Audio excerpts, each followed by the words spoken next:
We're back. Ink DFS here, back with another pick video. Um, in this video, I'm going to give you guys about 5 plays I liked for tonight's slate. This is March 4th, 2022.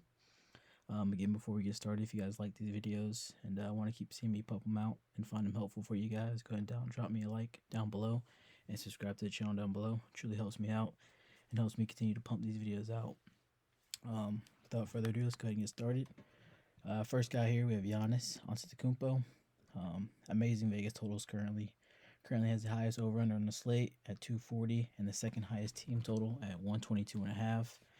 We know what we get out of Giannis. He's a guy who's going to come out, walking triple-double, get it any night against any team, and a guy with immense defensive upside. Can get you blocks, steals, with his long reach, long limbs. So definitely the guy with the highest ceiling on the slate.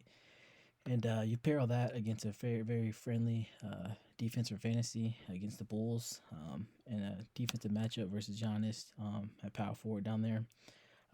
Currently have DeMar DeRozan, man in the power forward position for Chicago, and he's coming in about 6'6", with Giannis being about 6'11" to 7 feet.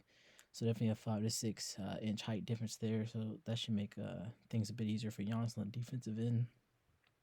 So when you put all that together, it's definitely a smash spot for Giannis.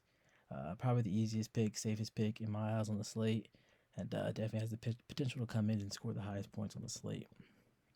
Next guy we have here, Cade Cunningham, coming in tonight with a matchup against two very bad teams, Detroit versus Indiana. This game also has a great point total, making another great game environment. Currently sitting on a healthy total of 230 at the moment. Cade Cunningham's kind of the only guy that's really much about anything in Detroit, so he's kind of the guy who kind of does everything. Definitely has some alpha usage out there, coming in about 33 to 38 minutes a game, taking at least 16 shots a game, and has the ability to rack up stats all across the board, whether it be points, rebounds, assists, and defensive stats as well. So definitely a nice all-around guy. So, who can still contribute if his shot's not on, which it's not very most of the time.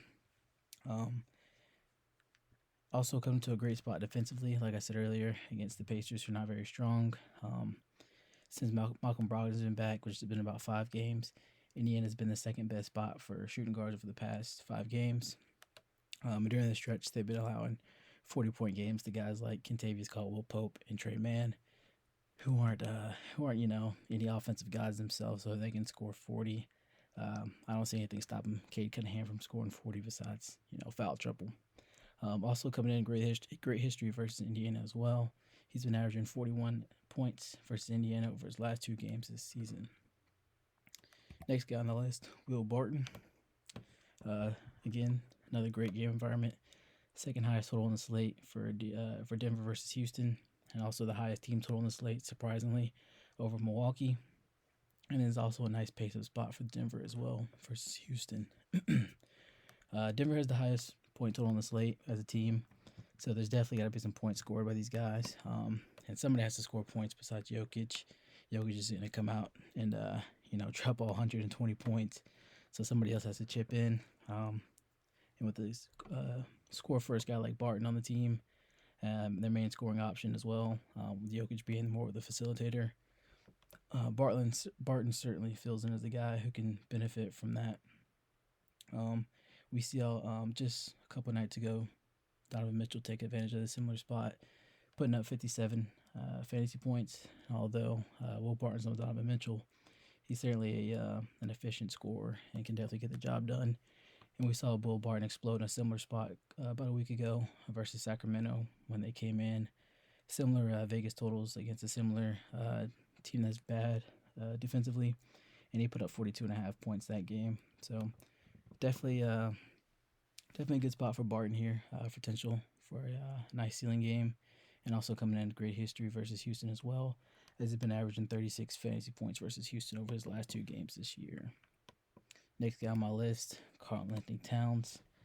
He's going up against OKC, who, if you've been paying attention to any center defense, they've been bleeding points versus centers over the past 2 weeks or so. That Isaiah Roby's been getting the start down there.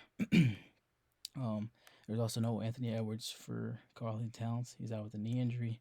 So that opens up a little bit more offensive opportunities across the board, with the 2 main guys benefiting from that being D'Angelo Russell and Karl-Anthony Towns.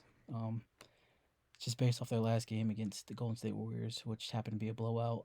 But like Karl-Anthony Towns was the guy who mainly benefited from Anthony Edwards being out. Karl-Anthony Towns came in with 38% usage rate that game, took 22 shots, and I believe scored 39 points, real life points just on his own. So if he gets a full allotment of minutes, usually in the 35 to 37 range, he can definitely have himself a really big game in a spot versus OKC. And there's also a spot I like as well from a GPP standpoint, as this would be a great pivot from the probably popular Jokic, and although more expensive Jokic. So definitely a cheaper guy. You can get maybe a little bit lower ownership. And the last guy on my list, Cameron Payne. He's been the starter since CP3 and Devin Booker's been out, and since he's been back healthy. Came out last game against Portland, scored 26 points in only 20 minutes, but only playing those 20 minutes due to a handy blowout versus the Portland Trailblazers. Going against the Knicks, who are a little more formidable, so should have a full allotment of minutes tonight, somewhere in the 30 range. And with that full allotment of minutes, we should see some more production from him as well. And on top of that, New York has been struggling versus their point guards ever since Kemba's been shut down this season, and Alec Burks has taken over as the point guard, as point guards versus New York Knicks is the #1 best matchup for point guards over the last 5 games. So that's going to do it for my picks for today.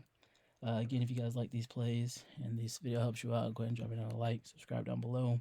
If you guys have your other plays, drop them down in the comments, and I'll see you guys next time.